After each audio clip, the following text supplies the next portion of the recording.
एक कमरा। अंदर के दरवाजे से आते हुए जी महाशय की पीठ नजर आ रही थी।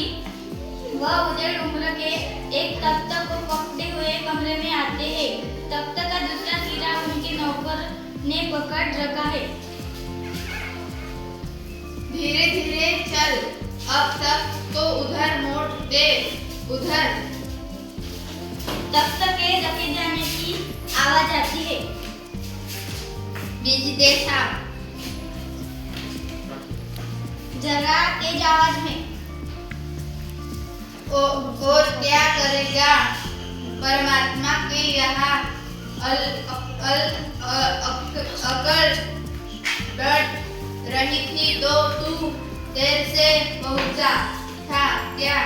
बिछा दूं साहब, और यहाँ यह पसीना कसलिए बहाया है।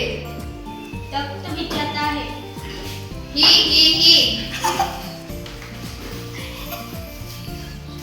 दरी उठाते हुए। और बीबी जी के कमरे में से हारमोनियम उठा ला और सितार भी जल्दी जा।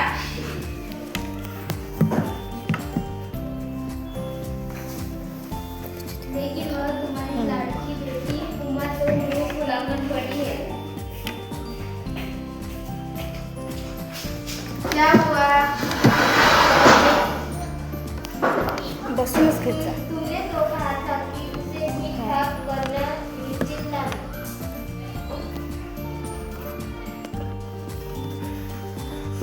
अरे हाँ, देखो, उमा से कह देना कि जरा करीने से आए। ये लोग जरा ऐसे ही थे, खुद पढ़े लिखे हैं, वकील हैं, सभा सोसाइटियों में जाते हैं, मगर चाहते हैं कि लड़की ज्यादा पढ़ी लिखी ना हो और लड़का आपसे है तो लड़का सवा से BSc के बाद लखनऊ में ही तो पढ़ता है। मेडिकल कॉलेज में कहता है कि शादी का सवाल दूसरा है, पढ़ाई का दूसरा। क्या करूं, मजबूरी है। बाबूजी धीमी आवाज में, दरवाजे से बाहर झांक कर। अरे प्रेमा, वे आ भी गए, तुम उमा को समझा देना, थोड़ा सा गा देगी।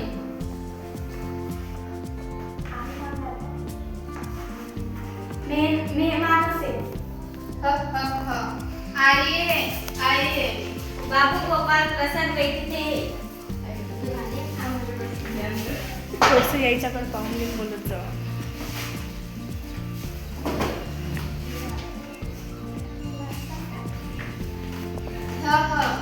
मकान ढूंढने में कुछ तकलीफ तो नहीं हुई? नहीं, टांगे वाला जानता था, रास्ता मिलता कैसे नहीं। लड़की की तरफ मुखाफित होकर। और कहिए शंकर बाबू, कितने दिनों की छुट्टियां है?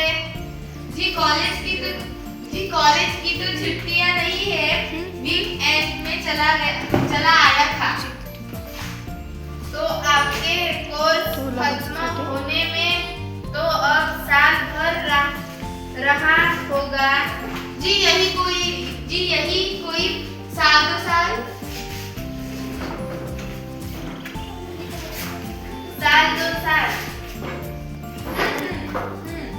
जी एक साल का मार्जिन रहता हूँ।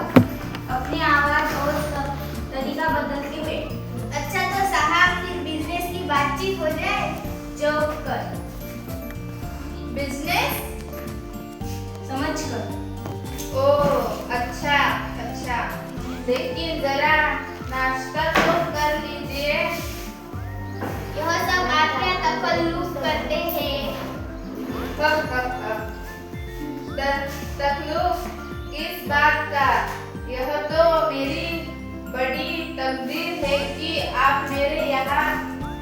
तशरीफ लाए। अंदर आते हैं, अंदर जाते हैं अपने लड़के से। क्यों, क्या हुआ? कुछ नहीं। झुककर क्यों बैठे हो? प्यार तय करने आए हो, कमर सीधी करके बैठो। तुम्हारे दोस्त ही कहते हैं कि शंकर की बैकबोन। इतने में बाबू रामस्वरूप चाय की ट्रे लाकर मेज पर रख देता है। आखिर आप माने नहीं। चाय प्याले में डालते हुए। आपको विलायती चाय पसंद है या हिंदुस्तानी? नहीं साहब, मुझे आधा दूध और आधी चाय दीजिए और जरा चीनी भी डालिए। पंखा पर। सुना है सरकार अब ज्यादा चीनी देने वालों पर टैक्स लगाएगी। चाय पीते हुए। सरकार जो चाहे सो करे, पर अगर आमदनी करनी है तो सरकार को बस एक ही टैक्स लगाना चाहिए। चाय पीते हुए। शंकर को प्याला पकड़ाते हुए।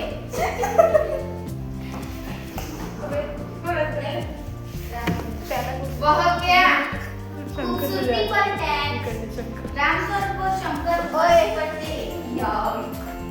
मजाक नहीं साहब, यह ऐसा टैक्स है जनाब कि देने वाले भी चू नहीं करेंगे। जोर से हंसते हुए। वाह वाह, खूब सोचा आपने। वाकई आजकल खूबसूरती का सवाल भी हो गया है। हम लोगों के समाज ने तो यह सभी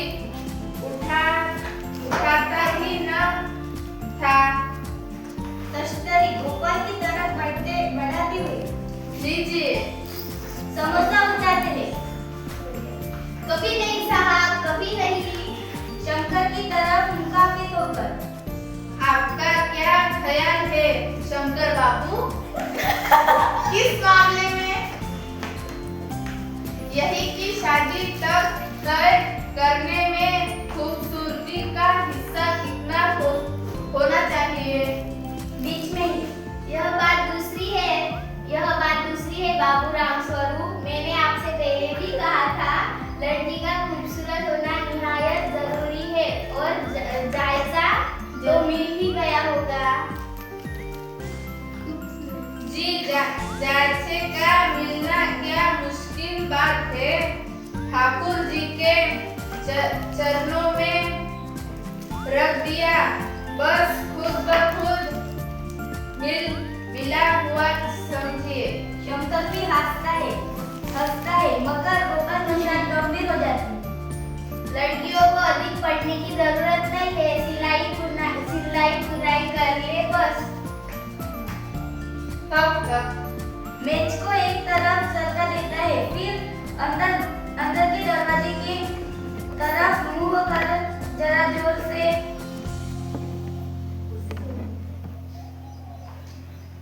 अरे जरा पान भिजवा देना। उमा पान की तश्तरी अपने पिता को देती है। उस समय उसका चेहरा ऊपर उठ जाता है। नहीं साहब, वह तो मैंने अर्ज किया ना। संतुष्ट होकर उमा स्वर में। बैठो बेटी। वहाँ बैठे जाओ उमा, उस तख्त पर अपने बाजे के पास। उमा बैठती है। चाल में तो कुछ खराबी है नहीं, चेहरे पर भी छवि है। हाँ, कुछ गाना बजाना सीखा है? जी हाँ, सितार भी और बाजा भी। सुनाओ तो उमा, एकाध गीत सितार के साथ। उमा सितार पर मीरा का मशहूर भजन मेरे तो गिरधर गोपाल गाना शुरू कर देती है।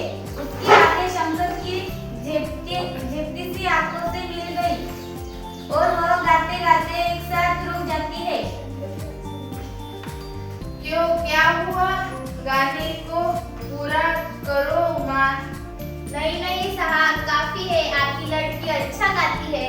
उमा सितार रखकर अंदर जाने को बतती है। अभी ठहरो बेटी। थोड़ा और बैठी रहो उमा। उमा बैठ जाती है। उमा से, तो तुमने पेंटिंग भी सीखी है? उमा चुप। हाँ, वह तो मैं आपको बताना भूल ही गया। यह जो तस्वीर टंगी हुई है कुत्ते वाली, इसने बनाई है और वह उस दीवार पर भी। यह तो बहुत अच्छा है। और सिलाई वगैरह?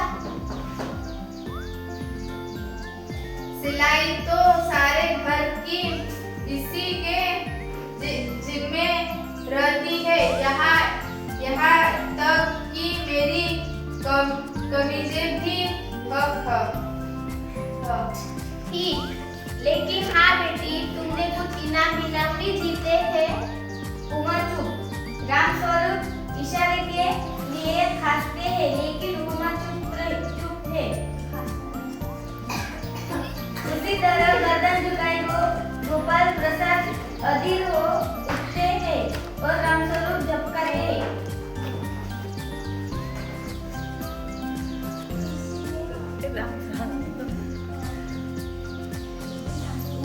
उमा,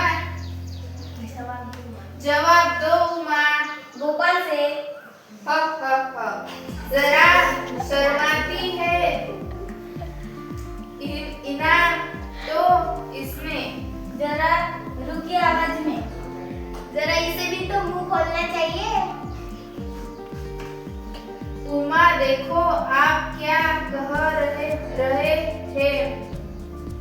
जवाब दो ना। हल्की लेकिन मजबूत आवाज में। क्या जवाब दूं बाबूजी? जब कुर्सी में इतनी है तब दुकानदार कुर्सी मेज से कुछ नहीं पूछता, सिर्फ खरीदार को खिला देता है। पसंद आ गई तो अच्छा है, वरना चौंककर खड़े हो जाते हैं। अब उमा, अब मुझे वह लेने दीजिए बाबूजी। ताव में आकर, बाबू रामस्वरूप, आपने मेरी इज्जत उतारने के लिए मुझे यहाँ बुलाया है? तेज आवाज में। जी हाँ, और हमारी बेइज्जती नहीं होती जो आप इतनी देर से नाप तोल कर रहे हैं।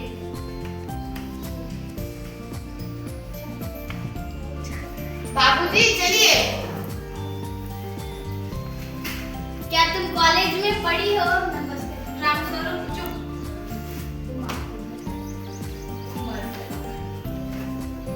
जी हाँ, मैं कॉलेज में पढ़ी हूँ।